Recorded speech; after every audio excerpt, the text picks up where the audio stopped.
Jangan bosan dilatih. Makanya kalau saya baca ayat-ayat seperti itu, cek fair ya Allah itu. Fair betul.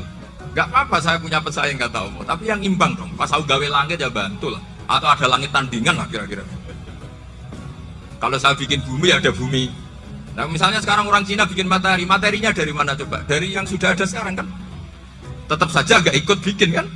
Tapi kalau Allah bikin langit bumi minal adam minal wujud. Kalau mereka paling rekayasa sudah wujud di otak-atik. Nah harus sampai seperti itu. Sampai kata Gus Azim kul hatu apa? Burhanakum. Jadi ini cara-cara kita untuk menguatkan iman. Aruni madza khalaqu minal ardi am lahum syirkun fis samawati. Terus kata Allah, itu nih kita bimin qabli hada au asaratim min ilmin. Kalau kamu nggak setuju teori ini kata Allah, cari kitab suci versi Anda. Aturan jadi Tuhan itu apa sih? Ya tetap saja semua kitab suci akan mengatakan di mana-mana Tuhan itu pencipta langit dan bumi. Jangan yang lahir di bumi jadi Tuhan. Jangan Lata Uzza jadi Tuhan. Jangan karena sakti jadi Tuhan. Nah ini di sini pentingnya ilmu balaghah, ilmu mantek yang alhamdulillah di pondok-pondok kita masih diajari. Makanya kata mantek sebetulnya ilmu akal hanya menemukan hadil maujudat khalaqaha maujudun. Nah yang wujud ini siapa? Ya wajibul wujud. Nah kemudian Islam menamai ini Allah Subhanahu wa ta'ala. Makanya ulama dulu tuh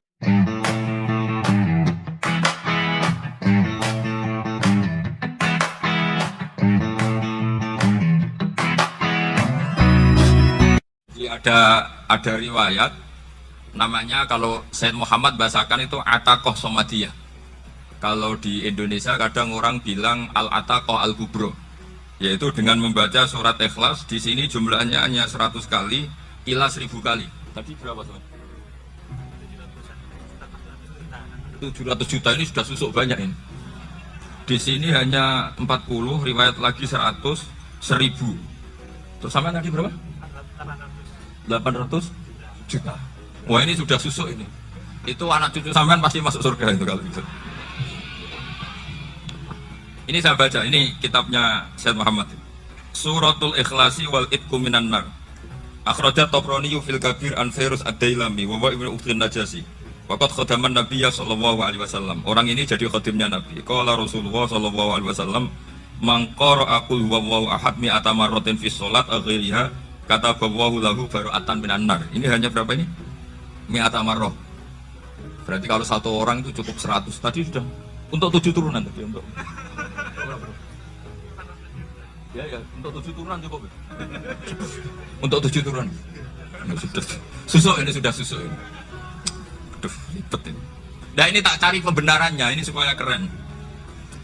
Ini di halaman 188 Abwabul Farad. Warwa Ibrahim bin Muhammad al-Khiyari fi fawaidihi an Hudzaifah marfu'an. Man qara'a qul huwallahu ahad alfa marratin faqad ishtara nafsahu minallah. Berarti 100, ada riwayat lagi 1000. Nanti tak carikan lagi yang berapa? Jangan dengar banyak-banyak. Nah ini saya baca ya. Wa hadzal adatu huwa al-ma'rufu fi ataqatis somadiyah. Waqad nassa jama'atun mutaakhiril malikiyah ala istihbabi ataqatis somadiyah. Wa haddu ala qiraatiha wa istimaliha. Minhum Asy-Syaikh Abdus Salam Al-Asmar tak terus ini. Jadi kullu haula'i istahabbu ataqatas somadiyah ma'a tirafi ba'dihim kal Misnawi bi syiddati fi hadisiha. I'timadan ala anna hadza minal fadha'il allati yutasahalu fiha. Faman sa'a yasta'milaha raja'a khusulama fiha fala ba'sa bidzalik. Ala syarti alla ya'taqida thubuta dzalika anin Nabi sallallahu alaihi wasallam hatta la yaqa fil kitsbi alaihi. Jadi intinya itu silahkan Anda bikin jumlah sesuai versi Anda. Yang penting Anda jangan kampanye kalau itu perintah Kanjeng Nabi Muhammad SAW. Karena kalau kamu atasnamakan Nabi kemudian jumlahnya sampai 800 berapa? 800 juta, berarti Nabi mengajarkan masyaqqah pada umatnya. Jadi cukup yang riwayat itu di sini hanya 100 sama 1000. Jadi kalau jumlah tadi untuk 7 apa? Turunan. Jadi kamu harus ditutup dengan doa, ya Allah, semua itu bukan untuk saya tapi untuk 7 turunan. Tolong catat ya Allah. Jadi artinya gini loh ya, orang Indonesia yang sering mempraktekkan ataqoh somadiyah itu bukan tanpa dalil. Ternyata dalam madzhab Maliki, saya masih ingat ketika mbah saya kandung, bapaknya bapak, asmane Mbah Nur Syam, itu wasiatnya minta dibacakan 4000. Yang baca pas itu ya bapak sama anak-anaknya. Dan kemudian alhamdulillah zaman akhir itu mulai agak ngawur. Kalau ada acara itu wong liya kon maca anake mlebu metu gak melok maca. Itu keliru, saya jamin itu keliru. Saya sering kalau mimpin di rumah, kalau yasinan di tonggo-tonggo kok anaknya gak maca saya keluar. Bapakmu wong liya kon maca kata saya. Jadi itu menurut saya itu yang jelas saya sampai ngisi begini. Yang ada riwayatnya itu idza mata ibnu adam min qata amaluhu illa min salasin sadaqatin jariyah au ilmin yuntafa'u bi awaladin sholihin yatullah. Itu tidak ada di hadis au kiyayin sholihin yatullah. Yang ada itu awaladin apa? Sholihin. Jadi anaknya harus ikut, kalau tidak ada usaha. Akhirnya anaknya dhewe tinggi Gus iki. Akhirnya tak kei jagung paling akeh kula mendet sithik. Wong aku anake. Kadang-kadang enggak, orang lain baca buahnya anaknya mau mlebu metu mau enggak manggakno tamu mbek rokokan. Itu harus ditobatkan ya. Keliru itu. Karena nasnya bukan audiyayin sholihin tapi awaladin sholihin. Ini bukan provokator, ini memang ya harus seperti itu. Nah, terus tentang tadi la ilaha illallah yang didawuhkan Gus Azaim. La ilaha illallah itu penting sekali, cuma saya mohon itu dielmoni lah. Jadi dulu kalimat ini menjadi spesial karena dielmoni, karena dimulai dari fa'lam annahu la ilaha illallah. Terusannya aja tuh wastaghfir li dzambika walil mu'minina wal mu'minat. Saya ulang lagi ya. Terusannya aja tuh wastaghfir li dzambika walil mu'minina wal mu'minat. Makanya menurut madhab Sadili, kamu disuruh baca la ilaha illallah dulu, jangan istighfar dulu. Saya ulang lagi ya. Dalam madhab Sadiliyah itu la ilaha illallah dulu, nggak boleh istighfar dulu. Alasannya masuk akal. Orang yang kafir 70 tahun itu sekali baca la ilaha illallah itu langsung yughfar lahum ma qad salaf. Sehingga la ilaha illallah sendiri sudah punya kekuatan supaya dosa kita diampuni. Qul lil ladzina kafaru iyantahu yughfar lahum ma qad salaf. Cara menghentikan kekafiran di mana? Dia melafazkan la ilaha illallah. Ini kalimat yang begitu saktinya sampai orang yang kafir puluhan tahun itu dosanya semuanya terhapus hanya karena melafazkan la ilaha illallah. Nah, makanya kata Abu Hasan Asyadili, wastaghfir li dzambika ay bihadil kalimat. Seseorang sah diistighfar itu kalau melafazkan la ilaha illallah. Misalnya ada orang kafir mati kafir, sah enggak anak cucunya mengistighfari dia? Tidak sah karena belum melafazkan la ilaha illallah. Makanya kata Abu Hasan Asyadili, wastaghfir li dzambika ay bihadil kalimat. Sehingga lafaz ini spesial betul. Tapi kadang-kadang beberapa mursyid cara berpikir lain. Ini kalimat thayyibah harus dibaca orang suci, sehingga mendahulukan apa? Istighfar. Untuk supaya pas ngelafatkan kalimat thayyibah sudah dalam keadaan apa? Suci. Itu juga masuk akal. Tapi secara meyakinkan saya sendiri lebih mengikuti manhajnya Abil Hasan Asyadili karena alasannya tadi, yang kafir puluhan tahun saja langsung luntur dosanya karena melafatkan la ilaha illallah. Artinya la ilaha illallah sendiri sudah bagian dari istighfar. Nah, ya tadi buktinya fa'lam annahu la ilaha illallah terus wastaghfir li dzambika walil mu'minina. Jadi orang sah diistighfari itu setelah dipastikan sah tauhidnya. Jadi setelah tauhidnya sah yaitu la ilaha illallah baru sah apa? Diistighfari. Sehingga orang kafir, saya ulang lagi, orang kafir yang mati kafir anak cucunya tidak boleh apa? Tidak boleh menistighfar. Terus saran saya kedua, la ilaha illallah itu filosofinya itu nafyun li uluhiyatil ghairillah wa isbatun li uluhiyatillah wahdah. Filosofi la ilaha illallah itu gimana? Menafikan semua selain Allah itu tidak Tuhan dan hanya menuhankan Allah semata. Nah, itu caranya gimana? Caranya kita harus terbiasa ini, karena tadi saya dibilangin panitia ini rata-rata mustameknya atau mustamiatnya ini santri. Caranya gimana? Dilatih pakai logika. Saya berkali-kali cerita kalau ngaji, saya sekaligus kampanye. Allah itu Tuhan yang begitu fair. Untuk menjadi Tuhan, Allah mempersilahkan, ada kualifikasi Tuhan. Jadi boleh, dikompetisikan itu boleh kata Allah. Gak apa-apa kamu ngaku Tuhan itu, kata Allah. Tapi nak ngaku pangeran itu paling gak ya direputasi lah, ada verifikasinya. Dimulai dari apa? Ya kalau jadi Tuhan itu setidaknya bikin langit bumi lah, aturannya gitu. Jadi kalau daftar bupati ya daftarlah ke KPU. Masa tahu-tahu jadi apa? Tuhan kemudian tidak punya prestasi bikin langit bumi. Sehingga Allah itu cara ngedikan itu ya fair. Kul ara'aitum ma tad'una min dunillah aruni madza khalaqum minal ardi am lahum syirkun fis samawati. Coba yang kamu tuhankan selain saya, prestasinya apa kan? Ketika saya bikin bumi itu apa ikut bikin? Terus am lahum syirkun fis samawati. Kalau bikin langit, kalau nggak bisa ya urun lah gitu. Urun semen apa urun bego, pokoknya urun lah gitu. Urun ora, gawe bumi ora, ngerti-ngerti ngaku dadi pangeran. Nah, kul hatu burhanakum. Jadi ya kan ya lucu kan, misalnya syarat kiai di Salafiyah kan keluarga Kiai As'ad, cucunya ngaji ngalim. Orang keluarga Kiai As'ad itu, aku kiai utama di Salafiyah. Oh mesti di penjara ya. Lah yo gak gawe langit bumi, gak kasih terus ngaku sebagai apa? Tuhan. Sehingga fair. Makanya saya berkali-kali cerita. Jubair bin Mut'im itu punya anak namanya Muhammad. Ini sudah orang alim, Muhammad bin Jubair bin Mut'im. Itu cerita awala Islami Abi. Mut'im itu orang pinter sekali. Saking pinternya dia jadi delegasinya orang Quraisy datang ke Rasulullah sebagai negosiator untuk membebaskan Asra Badrin, tawanan perang apa? Badar. Yang namanya disuruh itu pasti orang pinter. Tapi apa yang terjadi ketika nginep di masjid, karena zaman itu gak ada hotel, nanti jadi geger. Orang musyrik nginep di masjid hukumnya gimana? Maksud masail dok. Zaman itu mau tidak mau, kalau sekarang kan ada hotel, kiai juga punya wisma. Apa yang terjadi? Orang ini cerdas sekali. Dan delala Nabi pas sholat maghrib baca watur wa kitabim mastur sampai am khalaqus samawati wal ard. Ya kalau kamu jadi Tuhan ya setidaknya menciptakan langit bumi lah. Namanya jadi Tuhan ya ada persyaratan. Paling enggak punya reputasi menciptakan langit bumi. Atau kalau jadi Tuhan setidaknya reputasinya itu enggak diciptakan yang lain. Am khuliqu min ghairi syai'in. Ini jadi Tuhan kok punya bapak, punya ibu.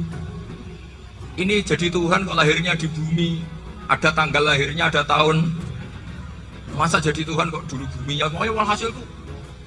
Akhirnya Nabi ketika salam sholat maghrib, dia datang. Ya Rasulullah, akalku habis oleh ayat yang barusan kau baca. Sudah saya Islam saja. Argumentasi selain Allah Tuhan itu batal.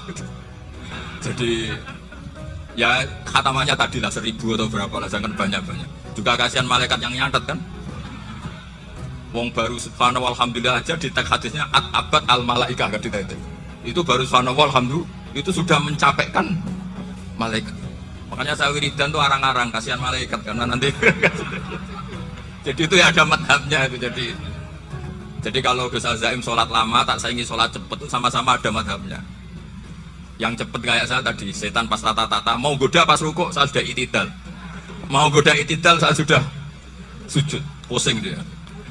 Tapi jangan tiru, ini madhab yang agak-agak khusus lah, sudah ada cara orang Madura agak khilaf sih.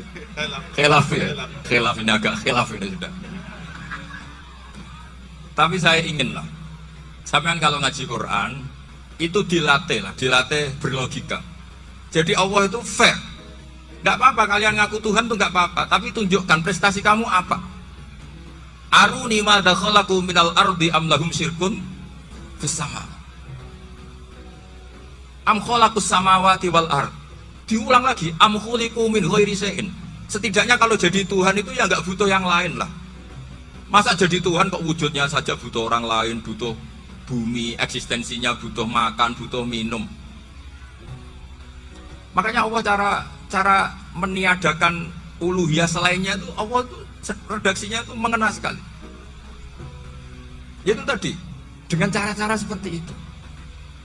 Sebagian ayat disebutkan ma asyattuhum khalqas samawati wal ardi wala khalqa anfusihim. Wong Tuhan kok enggak punya reputasi bikin langit, bikin bumi, bahkan untuk menciptakan dirinya sendiri saja enggak bisa. Ya sudahlah, kamu enggak usah ngaku Tuhan, enggak level kata-kata gitu. Akhirnya terus ditemukan Tuhan yang sejati, yaitu wal awwal wal akhir wal dhahiru wal batin. Nah, itu yang Mut'im ini tadi termasuk orang yang sangat cerdas sekali. Padahal itu bacanya bukan pas basul masail enggak. Nabi pas sholat maghrib. Juga bukan pas ceramah enggak. Tapi itu dengarkan. Makanya termasuk ini spesial untuk hormat saya kepada Kiai As'ad. Makanya saya ini kalau mentasjid santri-santri ini agak sensitif, tapi sudah saya tidak perlu takut fitnah. Saya termasuk kenapa saya ingin jadi ahli tafsir, tentu yang membentuk itu Mbah Maimun dan bapak saya. Bapak saya itu hafal Quran kayak hafal Fatihah. Saking senengnya Quran. mungkin bisa kamu saingi. Itu adalah orang kafir itu bisa paham Quran. Itu sangat menyinggung saya. Orang kafir itu bisa paham Quran. Ketika umat Islam itu karena mendengar apa coba? Mendengar apa? Quran. Dan itu masih kafir apa sudah Islam? Masih kafir karena kalimat-kalimat yang di Quran itu begitu jelas wal kitabil mubin sehingga didengarkan orang kafir pun tuh ngefek. Makanya ketika Umar datang ke saudari putrinya kemudian dengar Toha ma anzalna alikal Quran apa ditashqa itu dia terus iman. Begitu juga Mut'im. Itu ketika dengar Nabi baca surat At-Tur ya langsung iman. Makanya kata Ibnu Jarir At-Tabari, kamu jangan pernah bilang gini, syaratnya paham Quran itu harus alim, harus gini. Lah nanti berarti orang kafir punya alasan di depan Allah, ya Allah, engkau ngandani kami dengan Quran yang nggak bisa difahami kecuali alim dulu. Lah saya alim gimana? Nggak pernah mondok. Mondok gimana? Saya kafir. Jadi artinya gini loh, kata Ibnu Jarir At-Tabari, Allah tidak mungkin mengatakan gini, ifhamil Quran bima la fahmalaka. Quran itu harus kamu pahami. Sementara orang kafir karena lafadznya Quran khusus nggak bisa memahami. Makanya Quran itu dibaca. Itu banyak orang kafir yang menjadi muslim karena mendengar apa? Al-Quran. Padahal kafir. Nah termasuk tadi Muhammad bin Jubair bin Mut'im ini itu menjadi Islam ya karena mendengar Quran. Padahal dia saat itu masih apa? Kafir. Ya saya mohonlah kalimat-kalimat la ilaha illallah itu diamati lah, diresapi sampai seperti penjelasan saya ini sehingga punya kualitas ilmu. Karena syaratnya memang fa'lam, harus punya kualitas apa? Ilmu. Ilmu itu apa? Ma'rifatus syai' ala ma huwa alaih. Mengenal sesuatu sesuai detail-detail sifatnya sesuatu itu. Misalnya kalau Allah sudah jadi Tuhan, ya harusnya qabla kulli syai'. Masa Tuhan sama yang dituhani wujudnya dulu yang dituhani? Ditemukanlah sifat awal atau qadim. Makanya bener Gus Azaim tadi kalau sudah bertauhid harus hafal akidah berapa khamsin. Dimulai apa? Wujud. Kenapa harus dikatakan wujud? Karena alam raya ini kadung maujudat. Hadhil alam maujudun. Masa maujudun khalaqahul adam? Masa maujudat khalaqahul adam? Nah itu yang disebut am khuliqu min ghairi syai'in am humul khaliqun. Jadi saya mohon semohon-mohonnya cobalah tradisi-tradisi lihat baru ayat ini dihidupkan lagi sehingga kita baca Quran itu sekaligus menjadi orang yang sangat argumentatif. Karena Quran adalah qul falillahil hujjatul baligh. Dilatih. Jangan bosan dilatih. Makanya kalau saya baca ayat-ayat seperti itu cek fair ya Allah itu. Fair betul. Gak apa-apa saya punya pesaing kata Allah, tapi yang imbang dong. Pas aku gawe langit ya bantulah. Atau ada langit tandingan lah kira-kira. Kalau saya bikin bumi ya ada bumi. Nah misalnya sekarang orang Cina bikin matahari, materinya dari mana coba? Dari yang sudah ada sekarang kan? Tetap saja gak ikut bikin kan? Tapi kalau Allah bikin langit bumi minal adam minal wujud.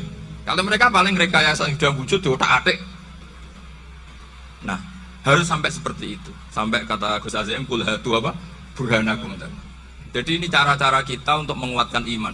Aruni madza khalaqu minal ardi am lahum syirkun fis samawati. Terus kata Allah, itu nih kita bimin qabli hada au asaratim min ilmin. Kalau kamu nggak setuju teori ini kata Allah, cari kitab suci versi Anda. Aturan jadi Tuhan itu apa sih? Ya tetap saja semua kitab suci akan mengatakan di mana-mana Tuhan itu pencipta langit dan bumi. Jangan yang lahir di bumi jadi Tuhan. Jangan Lata Uzza jadi Tuhan. Jangan karena sakti jadi Tuhan. Nah ini di sini pentingnya ilmu balaghah, ilmu mantek yang alhamdulillah di pondok-pondok kita masih diajari. Makanya kata mantek, sebetulnya ilmu akal hanya menemukan hadil maujudat khalaqaha maujudun. Nah yang wujud ini siapa? Ya wajibul wujud. Nah kemudian Islam menamai ini Allah Subhanahu wa ta'ala. Makanya ulama dulu tuh kalau ngendikan Allah itu siapa? Zat sing wajibul wujud. Itu filosofinya luar biasa. Karena dengan seperti ini bisa menafikan teori ateisme bahwa alam raya ini diciptakan oleh ketiadaan. Makanya saya bilang tadi, ngajak goblok-goblokan apa pinter-pinteran ya?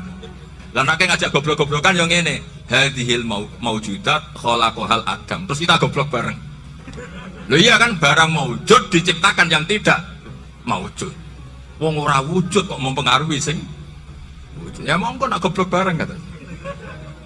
Akhirnya, gak Gus, saya ini dokter masa kamu ajak goblok? Ya sudah pinter saja kata saya.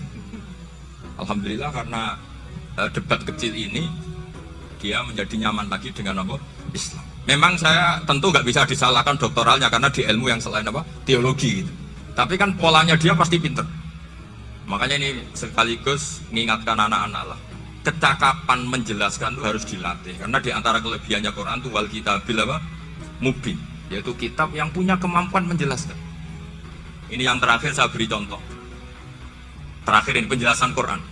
Dulu orang kafir itu cara berpikir itu begini. Muhammad, urusan kita ini banyak, problem kita banyak. Masa iya urusan yang banyak ini cukup dengan satu Tuhan? Kalau problem banyak ya Tuhannya harus banyak. Ada Tuhan pohon, Tuhan hujan. Kayak Cina itu ada Dewi Kuan Im keberuntungan, ada yang sial. Yang pokoknya diurus yang banyak lah. Maka mereka bilang aja'alal alihata ilaha wahida inna hadza la syai'un ujab. Ini aneh urusan banyak kok Tuhannya satu, ini aneh lah. Tapi Nabi secara sabar dan yang diomongnya orang kafir. Tidak anak Mahatali, orang kafir. Jadi nanti kalau anak Mahatali gak paham Quran kebangetan orang kafir saja Pak.